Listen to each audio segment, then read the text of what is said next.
로마서 9장 1절에서 18절 내가 그리스도 안에서 참말을 하고 거짓말을 아니하노라. 나에게 큰 근심이 있는 것과 마음에 그치지 않는 고통이 있는 것을 내 양심이 성령 안에서 나와 더불어 증언하노니. 유대인을 향한 바울의 간절한 소망을 말하고 있습니다. 이 사도 바울은 편지마다 먼저는 유대인에게요, 다음에 헬라인에게라. 유대인을 위해서 오신 예수 그리스도, 하나님 백성을 위해서 오신 예수 그리스도, 그거를 강조하면서 이 헬라인이 다음은 헬라인이라.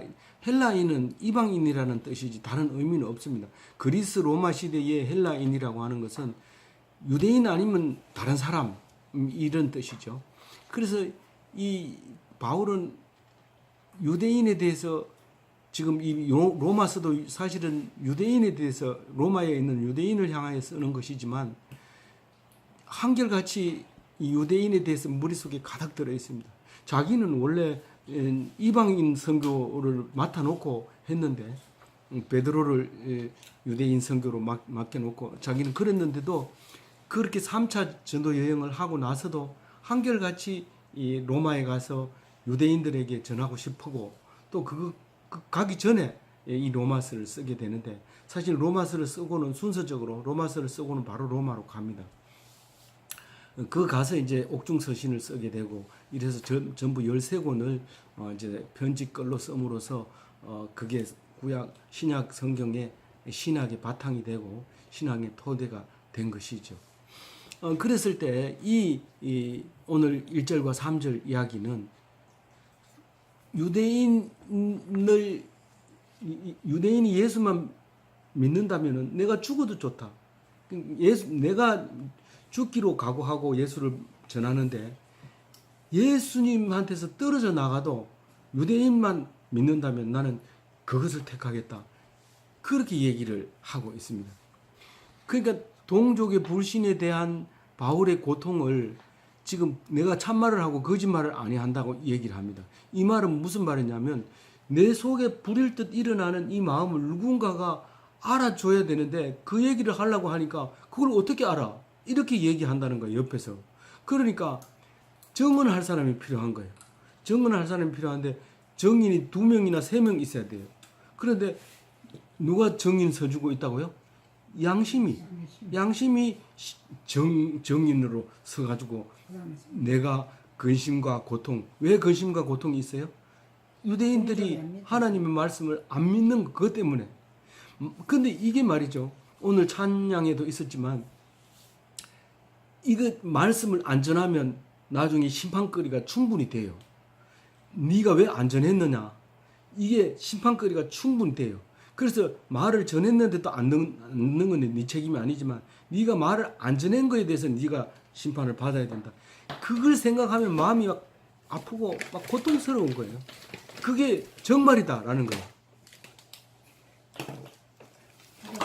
그래서 성령은 어디에 있는 성령이 나의 정인이 됐다고요? 내 양심에, 내 안에서 활동하고 있는 그 성령이 나의 정인이 됐다라고 얘기하면서, 그 동족을 살리고 내가 죽을 수 있다면 그렇게 하겠다. 그것이 나의 십자가라면 기꺼이 지겠다. 그게 예수 닮은 마음이죠. 참 이 사도 바울에는 제사 어린 양으로 다는 어린 양의 제물 되는 것까지 닮았어요. 굉장히. 그래서 관제로 자기가 드려진다고 얘기를 합니다.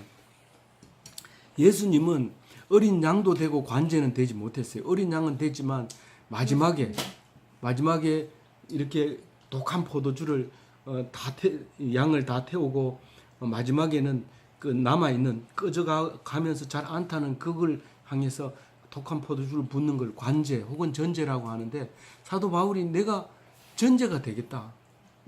예수님이 드리지 못한 제사 중에서. 그래서 완전하게 내가 마감하겠다. 그런 마음으로 전도를 하고 있죠. 그러므로 사도 바울이 이런 얘기하는 게 조금 더 이상한 게 아니에요. 그래서 동족이 모두 예수 믿기 위해서 나는 예수를 포기한다 해도 나는 그게 그렇다면 그래 하겠다. 그만큼 유대인이 예수 믿지 않는 것에 대해서 가슴 아파하고 밤낮으로 고통스러워하고 있다는 겁니다. 그런데 4절에 가가지고는 이제 왜 내가 이 유대인들에게 이렇게 마음을 가지고 있는지에 대해서 4절에서 얘기를 합니다. 4절 한번 읽어볼게요. 그들은 이스라엘 사람이라 그들에게는 양자됨과 영광과 언약들과 율법을 세우신 것과 예배와 약속들이 있고 이렇게. 그러니까 유대인이 이스라엘 백성이라는 거예요. 원래는 이스라엘 백성이 따로 있고 12지파 중에 한 지파만 유대 사람이지만 지금 남아있는 건 유대 사람만 남아있고 이스라엘 사람은 다 이제 멸절돼 버리고 없지요. 근데 성경 속에서는 이스라엘 백성이 하나님 백성이라고 얘기를 했기 때문에 그거를 성경을 빗대서 성경을 가지고 유대인은 이스라엘 백성이다. 하나님 백성이다. 유대인이다. 그렇게 얘기하고 있는 거죠. 특히 유대인들은 북이스라엘이 망하고 150년 동안 있으면서 완벽하게 남은 자다. 유대인은 남은 자다라고 하는 강력한 의지를 가지고 있었던 거죠. 신앙을 가지고 있었던 거죠. 그렇기 때문에 그 사도 바울은 거기에서 예수님이 올 거라는 성경도 알고 있고 또 유대에서 예수님이 올 거라는 걸 알고 있고 그 남은 자라는 것도 믿고 있어요. 사도 바울은. 그렇게 있는데 그 사람들이 정작 예수님이 오셔가지고는 못 알아듣는 것에 대해서 가슴 아픈데 그들에게 양자됨과 그러니까 원래 유대의 사람들은 유대인 랍비들은 양자라는 단어를 쓰면 되게 기분 나빠합니다. 자기들은 친아들이라고 생각하고 있어요. 하나님의 친아들. 근데 유대인들이 그렇게 생각하고 있는데 실제로는 말은 못해요. 말은 친아들임에도 불구하고 말을 못하는데 그게 바로 우리하고 똑같아요. 우리 하나님 아들이지만 교회 가서 내가 하나님 아들이다 이렇게 얘기 못하는 거하고 같아요. 근데 정말 그리고 여기 오늘 또 나오지만 예수님이 하나님의 말씀을 받은 자 하나님의 말씀을 듣고 이해하고 깨달은 자는 뭐라 했다고요? 신이라고 얘기했다. 그래 얘기했는데 내가 아버지 하나님의 아들이라고 한다고 해가지고 나를 죽인단 말이냐 신성모독이라고 말한단 말이냐 그러면서 말했듯이 우리가 신앙이 없어서 내가 하나님 아들이라고 말을 못하고 신앙이 없어서 구원 못 받았다고 말을 못합니다. 구원 받았다는 뜻은 바로 죄가 없어서 하나님 아들 돼가지고 신이 된 것을 말하는 건데 그거를 말을 못하는 거는 믿음이 없으니까요. 말을 못하는 거예요. 그게 이제 4절 그러니까 그 얘기인데 이스라엘 사람 하나님 백성 하나님의 양자라는데 양자라는 말은 그 불신자가 신자가 됐다는 의미를 많이 내포하고 있는 거예요. 그러니까 그러니까 이스라엘 백성 그러니까 유대인들도 너희들이 지금 예수를 안 믿으면 불신자고 지금이라도 믿으면 양자 돼 가지고 양자의 구원 받을 수 있다. 멸망할 자에서 구원 받을 수 있는 사람이 된다라고 얘기를 하고 있는 말이죠. 이게 양자라는 말은 로마서에서 3번 나오고 다른 데서 2개 더 나오는데 로마서는 앞에 보면 8장 15절에 양자가 돼 가지고 하나님을 아빠 아버지라 부를 수 있다 하는 말이 나오고 그 뒤에 이어서 예수 믿는 우리들도 몸에 양자 되었지만은 양자 되어서 몸의 속량을 기다리고 있다. 그런 얘기를 합니다. 그게 다시 말해서 구원받는 그거를 기다리고 있는 양자다. 이렇게 그 단어를 쓰고요. 오늘 이제 이 양자가 우선권이 있다. 유대인이 우선권이 있다. 그 얘기할 때 양자 쓰고 두 가지는 에베소서와 갈라디아서에서 나옵니다. 그러니까 성경에서 3군데 로마서하고 갈라디아서, 에베소서에만 이 히오데시아라고 하는 양자라는 단어가 나옵니다. 그 그리스 말로 히오데시아인데 그 갈라디아서 4장 5절에는 아들이 명분을 줬다 할 때 그 양자의 명분을 그 아들로 번역을 했고, 에베소서에서 우리를 아들 되게 했다 할 때 양자 되게 했다, 그 똑같은 단어를, 그러니까 결국은 6번만 쓴 거죠. 이 양자가 그만큼 믿지 않는 자에서 믿는 자로 될 때 양자라고 합니다. 근데 원래는 하나님의 아들이라고 했잖아요. 그 하나님의 아들은 그 뭐예요? 그 아들이라는 단어는 어디서부터 나왔을까요? 한번 맞춰보세요. 창세기. 예, 창세기부터 나와요. 창세기 6장 2절에 하나님의 아들이 사람의 딸과 결혼했다는 얘기가 나옵니다. 그때는 셋의 후손이 가인의 후손의 딸들과 결혼했다는 의미로 해석이 되어지는데요. 셋은 가인이 아벨을 죽이고 바로 난 자식이잖아요. 그리고 하나님의 자손을 이어받습니다. 그런데 사람의 딸과 결혼했다는 것은 아름다움만 보고 결혼을 했다는 겁니다. 그런 의미를 가지고, 그러니까 마찬가지로 믿음이 있는 사람의 자식이 신앙을 가지고 있으면서 믿지 않는 사람, 예쁜 여자를 향해서 믿지 않는 사람과 결혼했다는 의미로 봐도 돼요. 그렇게 읽어도 해석이 되져요. 그리고 그 장에 창세기 6장 2절 다음에 4절에 나오는 것은 그렇게 해서 낳은 자식들이 거인들이 나왔다는 거예요. 나중에 그 아수르 왕도 엄청 큰 거인이었는데 그 거인조차도 이 셋의 후손과 가인의 후손 사이에서 났다는 거예요. 그건 뭐 하나도 이상할 거 없어요. 근데 어쨌든 그 하나님의 아들과 세상 사람들 사이에서 난 거인들이 옛날에 있었다. 네피림이 그 거인들이 있기 전에도 네피림이 있었고 그 하나님의 아들 중에도 거인이 있었다라는 얘기는 하나님의 아들이 그 거인들과 결혼해서 네피림과 결혼해서 거인을 낳았다는 거죠. 그래서 그 얘기를 이제 창세기에서 처음 하나님 아들이라는 말을 시작합니다. 그리고 하나님 아들이라는 말은 어디서 하냐면 욥기에서 하는데 1장 6절에 그 1장 6절과 2장 1절에 보면 그 사탄이 와가지고 욥을 망가뜨리려고 할 때 이 하나님의 아들이 하나님 옆에 앉아 있는 것을 이제 이야기로 나올 때 그게 나옵니다. 그리고 욥기 마지막에 처음엔 또 나오지만 마지막에 그 욥이 그 욥을 만들어 주고 그렇게 기뻐하는 할 때 그 아들도 기뻐했다는 거예요. 그러니까 하나님의 백성을 만들어 놓고 그 하나님 믿는 사람을 보고 기뻐하는 이야기가 욥기 38장 7절에 하나님 아들 이야기가 나옵니다.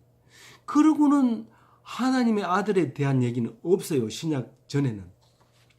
시편에 사람의 아들 얘기가 나오는데 사람의 아들 이야기가 나온다는 얘기는 하나님의 아들이 반대편으로 있다는 뜻이기 때문에 시편 66편 5절에 보면 사람의 아들에게 위엄을 세우는 하나님 이야기가 나옵니다. 그걸로서 이제 하나님의 아들 이야기는 더 볼 수 없습니다. 그러나 호세아 1장 10절에 예수님을 예언하는 이야기가 나오고요. 그리고 이제 그 신약에 와서 히브리서에 그 우리를 하나님 아들 대우를 해주는 이야기를 나옵니다. 그 예수를 믿으면 하나님 아들 대우를 해준다는 거예요, 우리를. 그게 히브리서 이야기고, 그 다음에 요한복음 3장 10절은 요한복음 10장 35절은 누가 한 말일까요? 당연히 예수님 한 말이죠. 복음서니까. 그래서 내가 하나님 아들이라고 하는 것을 주장하고 있을 때 이제 그 얘기가 나옵니다. 그러면 이스라엘 백성은 하나님 아들이냐?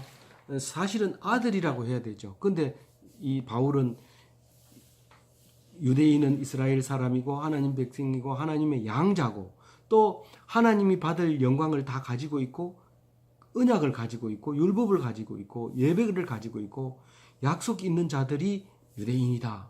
그 얘기를 하고 있습니다. 근데 이걸 모르면 아니라는 거예요.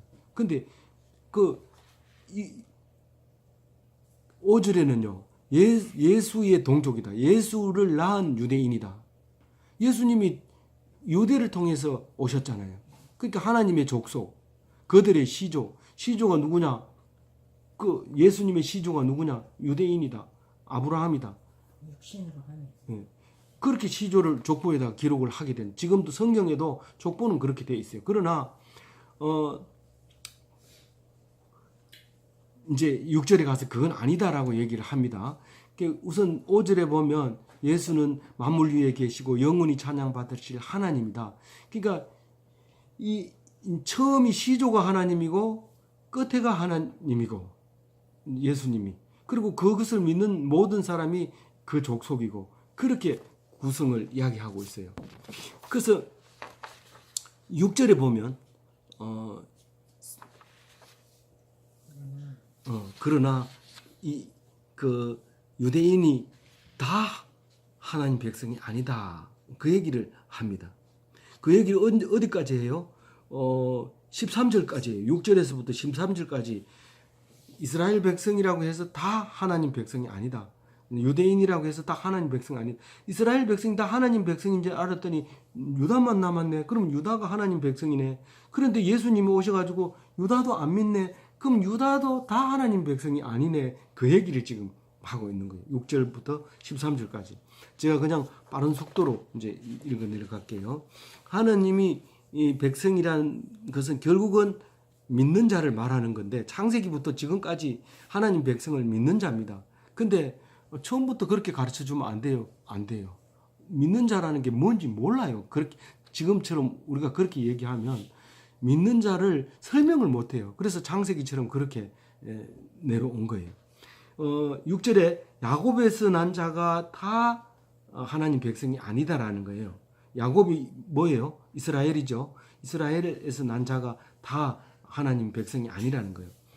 그 중에서 맨 처음에 요셉이 이집트로 발려가면서 장자의 역할을 합니다. 그래서 이 신앙의 이 요셉 신앙만큼 참 창세기에서 요셉 신앙만큼 리얼하게 써놓은 거 없죠. 그러다가 요셉의 아들 에브라임이 이스라엘의 우두머리가 돼요. 그 이스라엘을 이르면 에브라임을 대표로 삼아서 선지서고 뭐고 다 그렇게 에브라임, 북이스라엘을 망할 때 에브라임 하고 그렇게 원통해하는 선지서들이 있죠. 그러다가 북이스라엘이 망하고 나서 유다가 남은 거예요. 그래서 유다가 그 장자의 그리고 예수님이 오신다고 하는 예언까지 가지고 있었기 때문에 그것을 강력하게 장자권을 가지고 있고 믿음을 이어받을 줄 알았는데, 그것을 7절에서 그 얘기를 다시 합니다. 아브라함에서 난 자가 다 아니고 이삭만 아브라함의 족보에다가 기록을 한다는 거예요. 하나님 백성으로. 무슬림은 아니지만 그렇게 얘기 안 하지만 이 성경은 그렇게 얘기하고 있어요. 그리고 그 이삭은 사실 이삭 신앙을 보면 예수의 모형이에요. 믿는 자예요. 그 죽임을 당하는 거고, 하나님이 아들을 죽이는데, 아브라함이 아들을 죽이는데 그 이삭을 죽이는 것이 하나님이 예수님을 죽이는 것과 같아요. 사실 지난번인가요? 그 예수님을 죽은 자 가운데서 살려서 맏아들 삼아 주셨다고 할 때, 우리는 사실 공부를 안 하면 뭐 어떤 사람이 남의 아들을 사랑해서 지 아들을 죽여가지고 내가 너들을 사랑한다 이렇게 얘기하면 그게 말이 되겠느냐고. 말이 안 되지만 정말 제일 귀한 게 맏아들이다. 제일 귀한 게 아들이지만 그 중에서도 가장 귀한 게 맏아들이다. 물론 뭐 맏아들은 아버지를 그렇게 생각 안 하지만 아버지는 적어도 맏아들을 최고로 생각합니다. 왜냐하면 그 이방신을 섬기는 사람들도 되게 급하면 맏아들을 잡아가지고 불태워가지고 제물을 드립니다. 뭐 아브라함도 그랬고 다 맏아들을 최고로 생각하고 자기의 그 결백을 주장할 때 결국은 맏아들을 잡는데, 하나님은 우리를 위해서 나는 아들 하나밖에 없는 거 이거 잡아가지고 너들 전부 내 아들 하겠다. 그 손해 볼 거 없지요. 하나님이 아들 하나 잡아가지고 다 내 아들 하면 손해 볼 거 없잖아요. 우리는 생각을 잘못하면 누구 아버지가 나를 사랑해서 지 아들 잡아서 나를 아들 삼는다고 하겠느냐. 사랑의 원자탄 나오는 목사님 이름 뭡니까? 손영훈 목사님이 이것을 리얼하게 이제 재현하고 있었지만 그건 뭐 어쩔 수 없는 죽었기 때문에 그런 거지. 그 모형을 따라간 거고 그런 거지만 하나님은 직접 능동적으로 자기 아들을 죽여서 너희들을 내 아들 삼으려고 했다. 그 얘기를 할 때 우리가 그것을 감격으로 받아들이고 진짜 리얼하게 하나님 날 사랑하는구나. 그걸 알아야 되는 거죠. 그런 것들이 영광이 그들에게 있는 거고 언약이 그들에게 있는 거고 율법이 예배가 약속 있는 자들이 그들에게 있다고 바울은 분명하게 얘기합니다. 우리는 이것을 보면서 유대인들을 보고 바울이 그래 얘기했구나. 그렇게 읽으면 안 돼요. 어떻게 읽어야 돼요? 우리 교회에 다니는 사람들은 하나님 말씀 들으면 다 고개 끄덕거리고 이해 갈 수 있는 사람이에요. 그런데 말씀하고 동떨어진 삶을 살아요. 그래서 교회 다니는다고 해서 다 구원받는 게 아니고 믿어야 구원받는다는 사실이다 라는 것을 얘기하는 걸로 들어야 돼요. 그렇게 들어야 돼요. 들릴 때 오해를 하면 안 돼요. 그게 그렇게 들려져야 이 성경을 제대로 읽고 있는 거예요. 그 8절에는요. 약속이 씨로 여기심을 받은 자만 내 족속이 된다. 그러니까 이스마엘인 줄 알고 있었는데 아니라는 거예요. 하나님이 와서 이건 네 씨가 아니다라는 거죠. 그래 쫓아버리잖아요. 그리고 낳은 자식이 그리고 그 야곱을 이삭을 통해서 그 이제 족보가 물려 내려가는 믿음의 계보를 이어가는 그런 게 하나님이 결정한다는 거죠. 누군가가 뭐 아브라함이 이스마엘 나빠요. 다른 하나 주세요. 이래가지고 한 게 아니라 딴 사람도 아니고 본인도 아니고 하나님이 결정한 거라는 그죠. 9절은요. 이 믿음으로 후손이 된다고 하니까 사라를 떡 내놓습니다. 사라가 이 100세가 돼가지고 90세가 됐죠. 그때 예언 받을 때.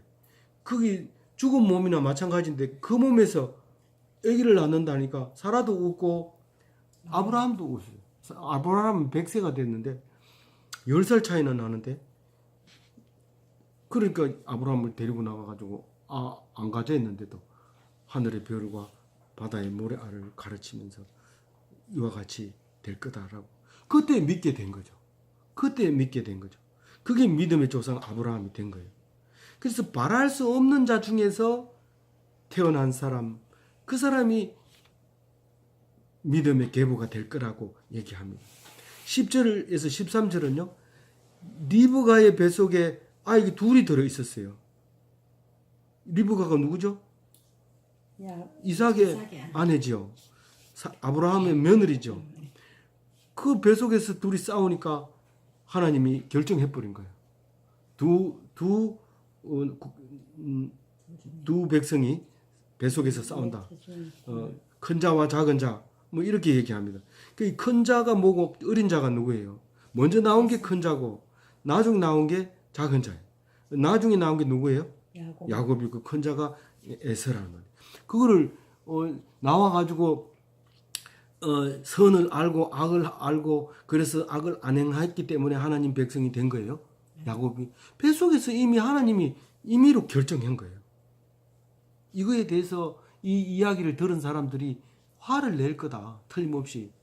하나님 마음대로 할 것 같으면 우리한테 왜 화를 내느냐. 이 얘기가 내일 얘기가 나와요. 그게 하나님 마음대로 하나요. 그럼 우리는 뭐 할 게 뭐가 있어요. 그럼 아무것도 안 하고 가만히 있으면 되네. 그 생각이 들 거예요. 근데 이제 그건 나중 얘기하기로 하고 일단은 하나님 마음대로 합니다. 우리가 교회 나오는 게 내 마음대로 내가 착해서 교회를 찾아서 교회 나온 것 같지만 하나님이 나오게 했다는 얘기를 하고 있는 거예요. 본인들이 아무도 모를 때에 에서를 버리고 야곱을 택했다. 그 말을 10절에서 13절 사이에서 그렇게 장황하게 했어요. 우리가 다 아니까 우리는 이미 유대인이기 때문에 이 글자를 쓴 걸 다 압니다. 처음 보는 사람은 그 관주를 찾아봐야 되지만 우리는 안 찾아봐도 알아요. 출애기 창세기를 하도 읽었기 때문에. 14절에는요. 하나님 마음대로 한다는 거예요. 하나님 마음대로. 그게 절대 하나님의 주권인데 그걸 하나님의 절대적인 의라고 그래요. 그걸 공의라고 그래요. 사람이 옳은 일을 하면 정의라고 말하지만 이 하나님이 옳은 것을 하면 공의라고 그래요. 이게 성경에서만 그런 줄 알았는데 사전을 찾아보니까 정확하게 공의가 하나님의 속성이고 정의는 사람이 올바로 하는 거예요. 그래서 성경 속에서도 가끔 이제 잘못 이제 적혀지는 경우도 있지만 공의는 하나님이 의를 공의라고 합니다. 공의는 보면 우리가 억울할 때가 많아요. 우리가 억울할 때가 많지만 하나님이 했으면 그건 공의예요. 옳은 거예요. 근데 우리는 누가 봐도 옳다고 판정을 해야 돼. 정 안 되면 다수결로라도 해야 그게 정의예요. 억울하면 안 돼요. 그게 정의가 아니에요. 그런데 이 공의라고 하는 것은 선하신 하나님의 사역을 공의라고 한다는 거예요. 그 14절 안 읽어도 되죠. 15절 이야기는 15절 파란 글씨, 하늘색 글씨만 읽어볼게요. 내가 긍휼히 여길 자를 긍휼히 여기고 불쌍히 여길 자를 불쌍히 여기라. 이것은 내가 할 사람 하겠다. 저 사람은 왜 불쌍히 여기고 왜 이 사람은 막 저렇게 완악하게 사람을 괴롭히고 이래요. 그게 공의이라. 그게 하나님이고 우리가 볼 때는 이해가 안 가죠. 근데 우리가 볼 때 일 열심히 한 사람하고 일 안 한 사람하고 뭐 마음이 그러니까 똑같이 월급 주자 이렇게 주면 그건 그거는 옳은 것 같지만 옳지 않는 거죠. 어쨌든 여기서는 하나님이 하시는 거예요. 그게 출애굽기 33장 19절 말씀을 가지고 하는데 하나님의 사역에 대해서 그렇게 얘기하는 거예요.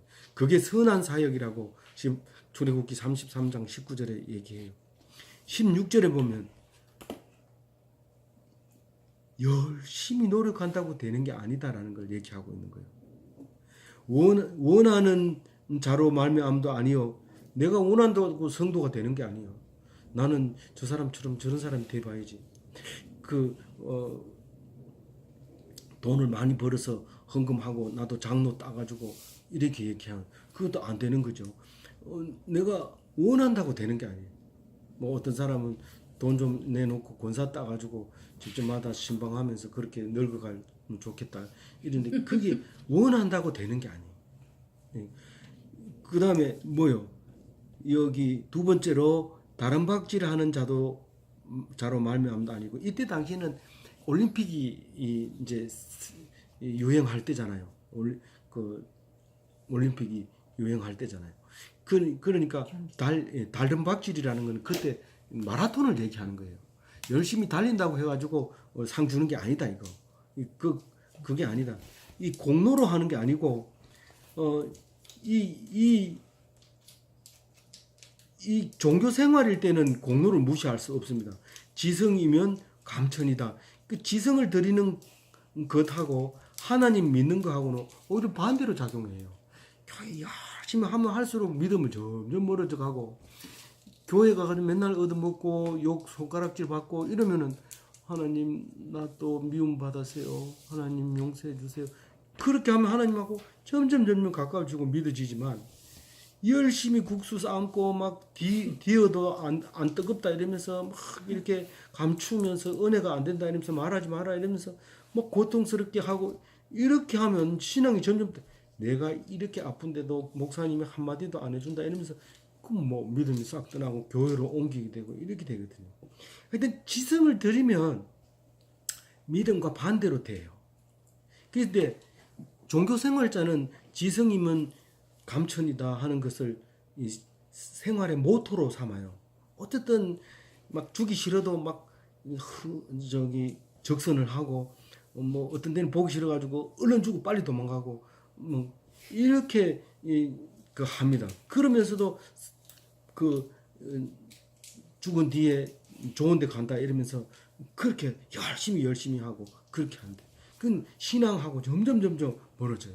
근데 그 종교심을 우리는 날 때부터 타고난 거예요. 그래서 그것을 이용하는 사람이 있어요. 그거를 이용하는 사람이 있는 게 아니라 교인들이 있어요. 그리고 이용하는 교인들 교회가 있고 이용하는 목사라는 말을 안 썼는데 참고로 하나 둘씩 목사가 그좀 교인이고 절대로 안 그러겠죠. 그래. 그는 이미 목사가 아니기 때문에 제가 안 적어놓은 거예요. 그건 이미 아니기 때문에. 그래서 교인과 교회는 그럴 수도 있다. 그걸 열심히 강조하고 이용하는 수도 있다. 예.